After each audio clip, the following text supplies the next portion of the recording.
François Rebsamen devrait redevenir maire de Dijon aujourd'hui. Il prévoit de démissionner de son poste de ministre du Travail le 19 août. Pas de cumul des mandats. C'est une bonne règle politique de la part du gouvernement ? Oui, c'est une bonne règle. Manifestement, M. Rebsamen a eu du mal à se l'appliquer. Même aujourd'hui, je ne vois pas trop de clarté dans ses explications. Il nous dit qu'il va remettre sa démission au Conseil des ministres le 19, mais en même temps, il laisse entendre qu'il pourrait rester jusqu'au 9 septembre. Bref, la date de son départ est aussi peu claire que les méthodes de comptabilisation du chômage.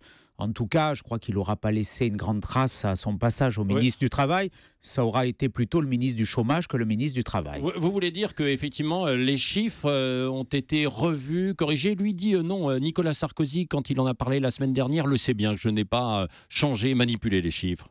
C'est très clair, il y a eu un changement de la méthode de comptabilisation pour les statistiques du mois de juin.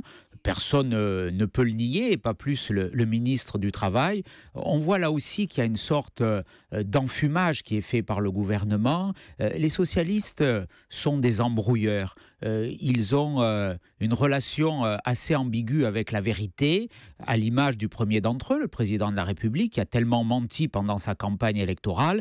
Et on voit bien qu'il y a des petits arrangements avec la vérité, y compris sur les chiffres du chômage. Oui, pour revenir à François Rebsamen, ce n'était pas un bon ministre du Travail pour vous ? Pourtant, il allait sur des idées qui n'étaient pas loin des vôtres à certains moments donnés, quand il parlait du contrôle des chômeurs. Lesquels ?